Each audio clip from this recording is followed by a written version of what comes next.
Josh, congratulations again. Another amazing performance. And this one, a little different from Everest, we spoke about a couple weeks ago. So intense, so edgy. Was that what kind of drew you to this one? No, because I don't see it that way. Okay.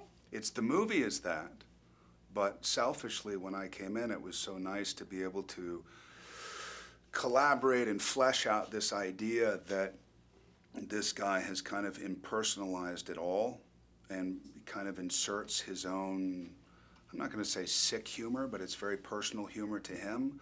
He knows, he makes everything a kind of he brings charm to kind of these awful, awful, awful scenarios, or he brings this kind of twisted absurdity, this humor that I still don't understand. When I look at him, like when we watched it last night, I hadn't seen it for a while. And first of all, I thought, I don't remember it being this good. This is a really special film. And then I don't know if I like my guy or not. You know what I mean? So there's something that I appreciate about that because I think it's effective. And it's always as objective as I can be in watching it. It's always nice to see it as effective. Whereas Benicio, I find it very, very emotional. And then with her, I find her very vulnerable and constantly trying to compensate for that vulnerability. But he's the one that is the kind of puppet master in creating all the uncertainty because he obviously knows more than everybody else and is so much more comfortable with the violence than everybody else. How do you become like that? Did you do research? Did you talk to people who do this for a living? I did, and and it's not even like people you're not supposed to talk to are always the best people to talk to. And then alcohol is always a great factor. I don't have to drink it, but you know, if they're drinking it, and suddenly you'll hear the story before the bottle of wine, and then you'll hear the story after 2 bottles of wine. Politicians are great to do that with too. You know what and I mean? Actors, huh? Actors, apparently. I don't know. No, they're not. No, actually, no, they're not the ones to do it because then you'll hear a bunch of stories about themselves.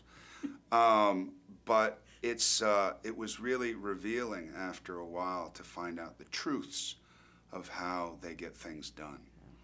And that was the scary part. Yeah, I can just imagine that. And then working with Emily, wow.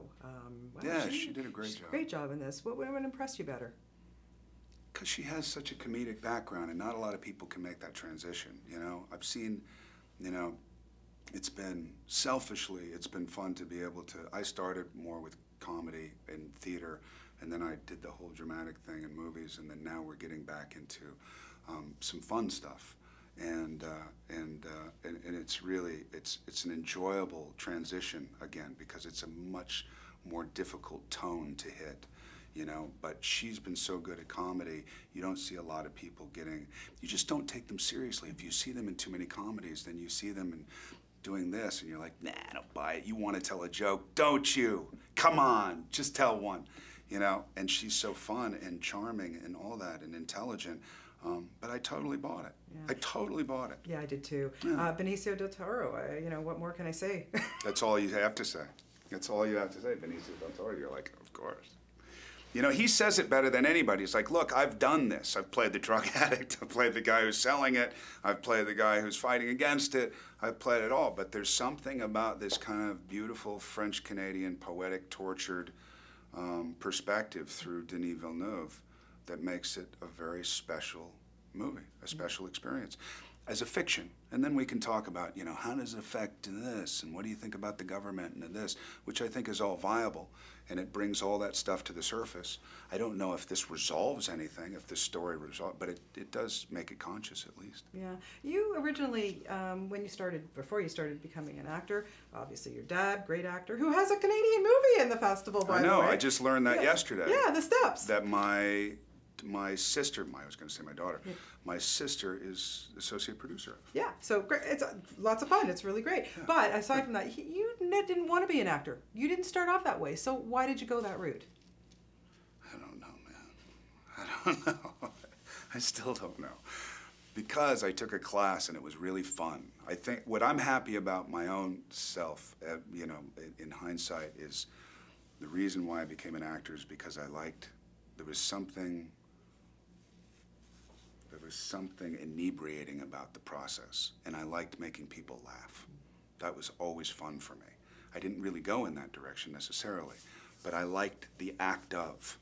You know, with my dad, I saw him and he had money and then he had no money and then he had money, and I thought, why would you want to do that? There's no security in that. So I wanted to become a lawyer, which was its own theater anyway. So ultimately I thought, this is a direction that's creative enough for me where I can sustain my daily self and not get bored, which is my goal. Yeah, well, you do a great job at it. So I'm Thank glad that you chose that direction. Thank you. Always lovely to talk to you, Josh. too. And have fun here in Toronto. Thank you. Okay? I will.